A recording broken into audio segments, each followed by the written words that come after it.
Le bloc Soleil et Lune, un beau bébé de plus de 2000 cartes qui précède la nouvelle série Épée et Bouclier. Lancé en 2017 avec 12 extensions hors série complémentaires, Soleil et Lune est à mon sens un bloc exceptionnel qui a innové sur pas mal de points et qui est composé de cartes, comment dire, juste dingounettes. Je vous propose, dans la joie et la bonne humeur pour ne pas changer, de se faire une petite mise au point sur toutes les extensions en précisant pour chacune d'entre elles la carte la plus cotée. Vous savez, celle pour qui les collectionneurs sont prêts à vendre leur corps pour... Quoi, y a que moi qui... Ah oui, avant d'y aller, je précise que les prix donnés sont là à titre informatif. Bon, maintenant que c'est dit, vous pouvez peut-être vous abonner et me dire quel sera le prochain bloc que vous voulez voir dans ce format. XY, noir et blanc, vous avez le choix mes bergounets, laissez-moi votre commentaire et le petit pouce pour me soutenir.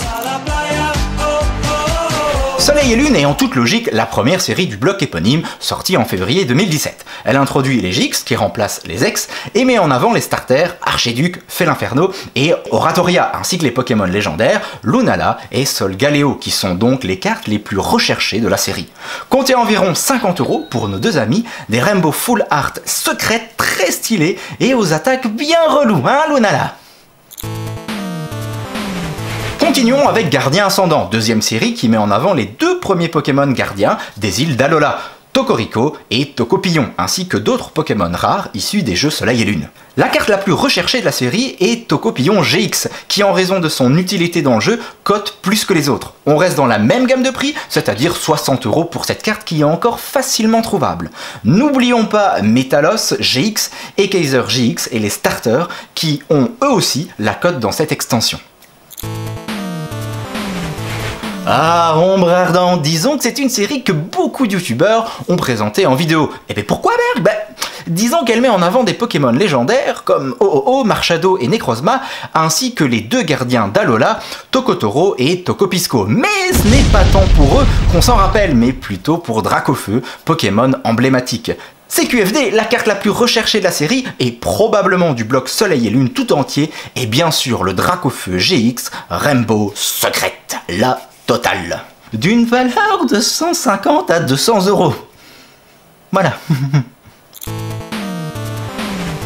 Mais tiens, voilà Légende Brillante, première série complémentaire au bloc Soleil et Lune, se plaçant entre la 3e et la 4e série du bloc. Elle est sortie uniquement sous forme de coffret et distribuée dans un nombre restreint de magasins. Autant vous dire que pour choper des coffrets et donc des boosters, la tâche risque d'être délicate. Cette série spéciale centrée sur les Pokémon légendaires marque le retour des Pokémon brillants qui n'étaient pas apparus depuis Neo Destiny. Tout comme dans cette ancienne série, ils sont assez difficiles à obtenir, leur rareté étant proche de celle des Full Art. Autre particularité de Légende Brillante, il n'y a pas de rares, que des holos, des ultra rares et des secrètes. Les cartes les plus difficiles à obtenir sont les Rainbow, qui cotent plus que celles des autres séries Soleil et Lune, et la plus cotée de toutes est Mewtwo Full Art secrète qui défonce tout sur tout le prix, je vous avoue. On reprend l'ordre des choses avec Invasion Carmin, 4e série du bloc Soleil et Lune qui met en avant les Pokémon ultra chimères et pas mal de Pokémon appréciés tels que Léviator et Noix de Coco. Ces deux belles bêtes valent 40 €, neuves et sorties de booster. Par contre, si vous les voulez une fois passées chez PCA avec un indice de 10 minimum, il faudra allonger la monnaie. 5e série du bloc Soleil et Lune, Ultra Prism décide d'innover. Premièrement, il met en avant les Pokémon mascottes de ces jeux, à savoir les différentes versions de Necrozma, et se focalise sur la 4e génération avec ses Pokémon légendaires, mais aussi certains personnages des jeux Diamant et Perle, notamment le maître de la ligue, Cynthia. La grosse nouveauté est surtout deux nouveaux types de cartes. Un nouveau type de secrète, encore plus rare que les Rainbow avec Lunala et Solgaleo Gold. Et les cartes Prism, représentées ici par des Pokémon légendaires ainsi que le personnage Helio et une énergie spéciale. Les cartes les plus recherchées de la série sont donc Lunala et Solgaleo Gold, les versions dorées des Full Art déjà présentes dans l'extension. Qui est-ce? Ah, lumière interdite, je vous en prie, que m'apportez-vous? Des nouveautés? Tout comme Ultra Prism avant elle, Lumière Interdite continue d'apporter les nouveautés des jeux Ultra Soleil et Ultra Lune, avec notamment le Pokémon emblématique Ultra Necrozma, qui sera la carte la plus recherchée de la série pour l'aura dont bénéficie Pokémon dans les jeux et évidemment pour sa puissance de jeu. Comptez 70 € pour une carte qui, à l'heure actuelle, est très difficile à trouver. Tempête Céleste et Pokémon Company, vous pouvez aussi m'embaucher pour que je vous trouve des noms d'extension, hein. Tempête Céleste. Enfin bref, 7ème série, elle se focalise sur la première et 3ème génération. Elle contient de nombreuses rééditions de cartes issues du bloc X, ainsi que de nouvelles cartes Prism. La carte la plus recherchée de la série n'est autre que Rayquaza GX, une secrète Rainbow. Déjà la 2ème série spéciale du bloc, Majesté des Dragons, est tout comme Légende Brillante, disponible uniquement dans des coffrets, les displays n'étant pas commercialisés pour cette série. Elle se focalise sur les Pokémon de type Dragon et met à l'honneur plusieurs d'entre eux. En plus des habituels GX, Full Art et Rainbow, Majesté des Dragons contient une secrète supplémentaire et pas n'importe laquelle, puisqu'il s'agit d'Ultra Necrozma GX en version Gold, comme Lunala et Solgaleo dans Ultra Prism. Cette carte est la plus recherchée de la série et une des plus chères du bloc. Nous sommes à 110 €. Bon sang, on est déjà à la 8ème extension, ouais, ça va vite hein. Bon, Tonnerre Perdu est une des plus grosses séries de cartes Pokémon jamais sorties. Elle met à l'honneur les Pokémon de la 2ème génération et également la première série à contenir une carte ultra rare de Suicune depuis Appel des légendes. Pokémon très apprécié et pourtant délaissé dans le jeu de cartes à collectionner par rapport à Entei et Raikou. C'est donc très logiquement que Suicune GX est la carte la plus recherchée de la série, un Pokémon que je trouve magnifique, et si vous l'avez en double, n'hésitez pas à me l'offrir, vous ferez un heureux.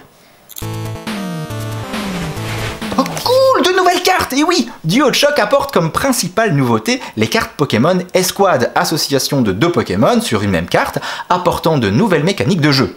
Le duo le plus coté est l'Esquad Pikachu et Zekrom GX, qui a une valeur de 90 à 100 €.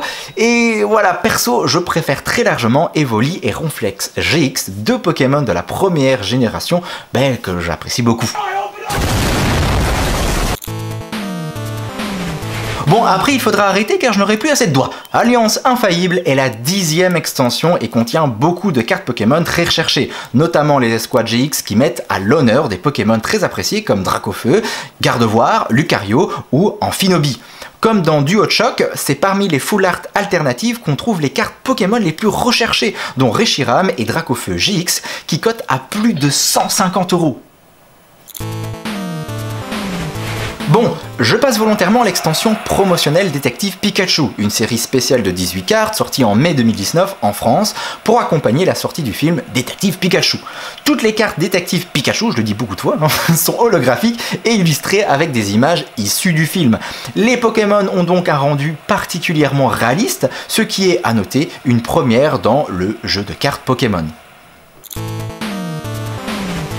Harmonie des Esprits est la 11e extension principale du bloc Soleil et Lune. Elle s'inscrit dans la suite des séries précédentes et est centrée sur les Pokémon de type Psy, Obscur et Dragon, et comporte plusieurs cartes Pokémon légendaires. Les cartes les plus recherchées de la série sont bien sûr les cartes Pokémon GX Rainbow, avec entre autres ce fameux Mewtwo et Mew GX qui fait monter les enchères d'un cran. Mention spéciale à Mega Tenefix et Tyrannosif GX, qui est la seule carte Pokémon Méga Évolution dans les séries Soleil et Lune. Voici l'extension que j'aurais aimé faire, Destinée Occulte. Elle est la 3e série spéciale du bloc après Légende Brillante et Majesté des Dragons. Elle est probablement la série la plus attendue et pour l'info, il s'agit de la version occidentale de la série japonaise Ultra Shiny, sortie au Japon un an plus tôt, qui avait la particularité de contenir un grand nombre de rééditions de cartes Pokémon normales et GX Full Art dans leur forme Shiny. Attention, très important, la série Destinée Occulte se compose de 2 parties numérotées séparément. La série principale est composée de 68 cartes plus une secrète, et la série secondaire, notée SV, jusque SV94, contient toutes les cartes Pokémon Shiny et des dresseurs Full Art. Et c'est dans cette 2e série secondaire que l'on retrouve les cartes les plus recherchées, avec en tête, et encore une fois, Dracofeu Full Art Shiny, la SV49, version chromatique de celui d'Ombre Ardente, mais aussi Noctali GX Shiny et Mentali GX Shiny. Accrochez-vous à votre slip, car ça va faire mal. La carte est cotée entre 250 et 300 €. Les prix sont très variables cependant, mais soyez prudents si vous voulez l'acheter parce qu'il y a beaucoup d'excès et d'arnaques sur internet. Donc voilà, vous êtes prévenus. Et voilà la dernière extension du bloc Soleil et Lune que je vous ai déjà présentée. Si vous voulez cette fois-ci savoir quelles sont les 10 cartes les plus cotées, je vous invite à regarder la vidéo que j'ai faite pour l'occasion. Et donc, si vous avez bien suivi, voici le top 3 des cartes les plus cotées, toutes séries confondues du bloc Soleil et Lune. En troisième position, Mewtwo et Mew GX à 150 €, du SL11, magnifique carte que je surkiffe et qui est ma préférée du top. Je regrette de ne pas avoir repris ma collection à partir de cette extension, mais bon, je suppose que j'aurai d'autres occasions de me rattraper. En deuxième position, Reshiram et Dracofeu GX d'Alliance Infaillible, qui cotait, souvenez-vous, entre 120 et 200 €. Une escouade qui, avec son double brasier, doit en fumer plus d'un et qui nous donne déjà un bel indice pour le top 1. Et oui, notre Dracofeu national est en première position, carte de la série Destinée Occulte. J'ai encore du mal à concevoir un tel prix pour une carte et dites-vous que j'étais très tendre sur mes estimations. Et pour cette somme, je préfère très honnêtement investir dans la recherche de cartes Wizard. Si vous l'avez, dites-le moi en commentaire, je serais curieux de savoir combien de chanceux sont tombés dessus. Oh non, mais c'est déjà fini, Berg!